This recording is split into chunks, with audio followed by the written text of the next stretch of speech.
Let me tell you something that most people in India don't want to hear. India is one of the fastest growing economies in the world. Our GDP is expanding at 6.5% this year. Crores of new investors have entered the stock market.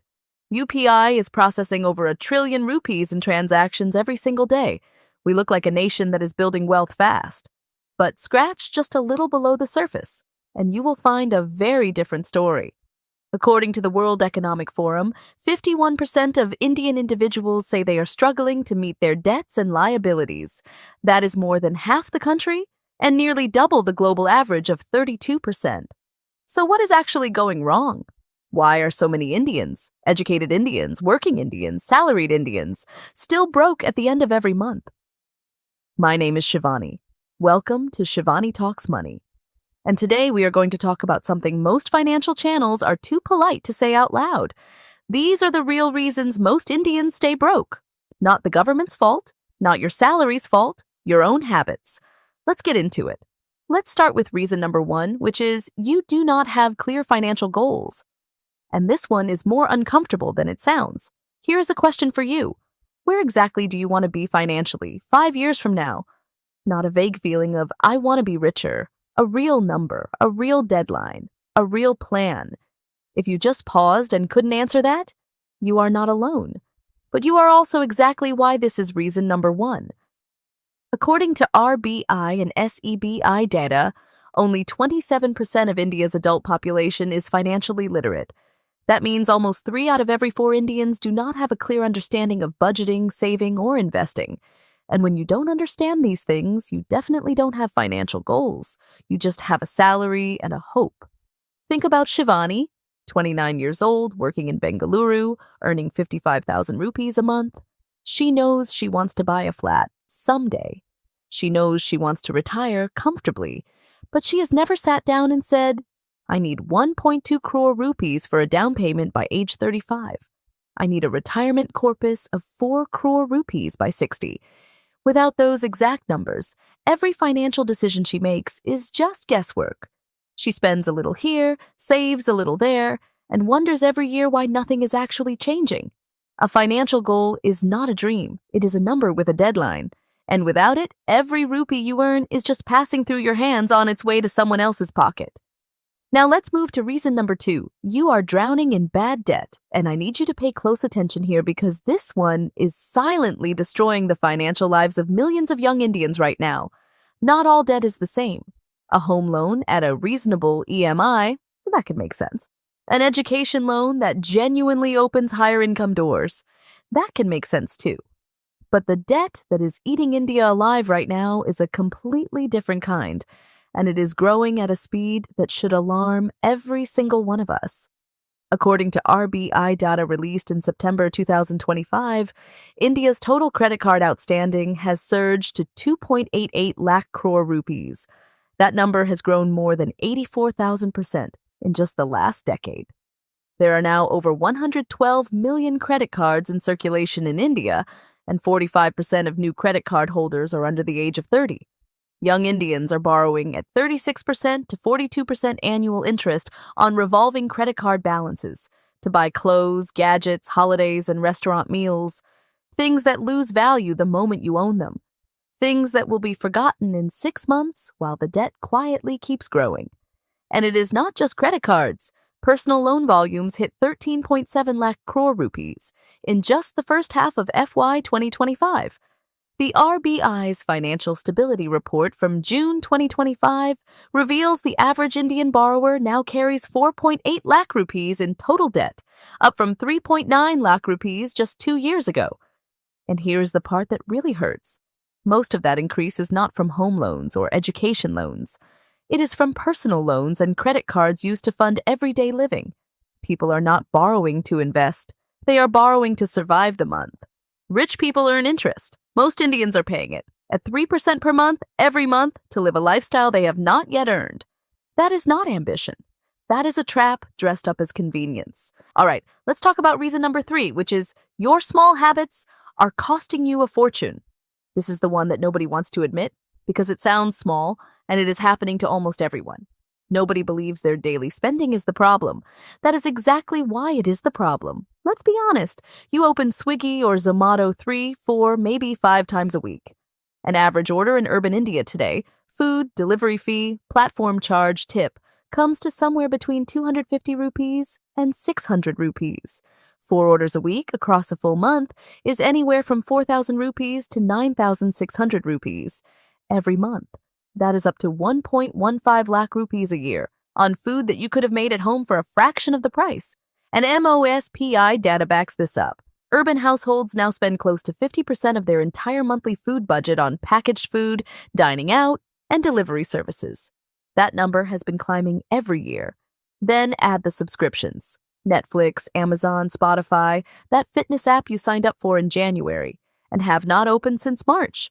The weekend brunch that cost 2,500 rupees a head. The new phone on EMI because mine is 2 years old. None of these things feel expensive individually. Together, they are quietly eating the investment that could have built your future. Here's the real number. Every 3,000 rupees you spend needlessly every month is 3,000 rupees that could be compounding for you. At 12% annual returns over 20 years, that 3,000 rupees a month becomes over 30 lakh rupees. Your habits are not just costing you money today. They are costing you the future that money could have built.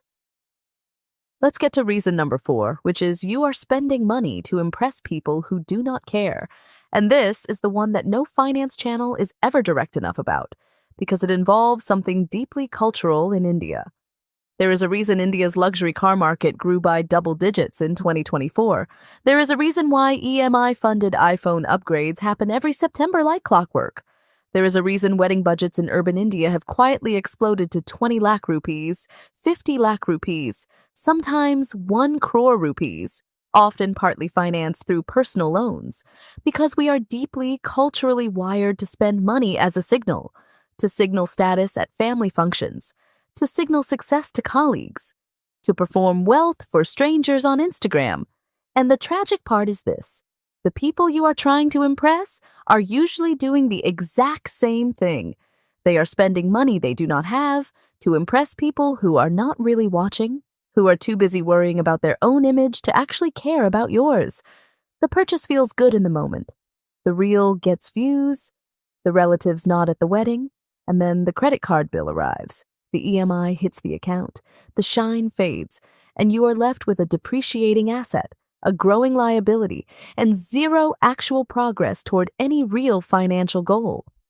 The wealthiest person at the party is rarely the one with the most expensive outfit. It is usually the one who did not feel the need to prove anything at all. Moving to reason number 5 now, which is you keep waiting to start investing. And this one is the reason most people never even start. I'll start a SIP next year. Once I get my increment.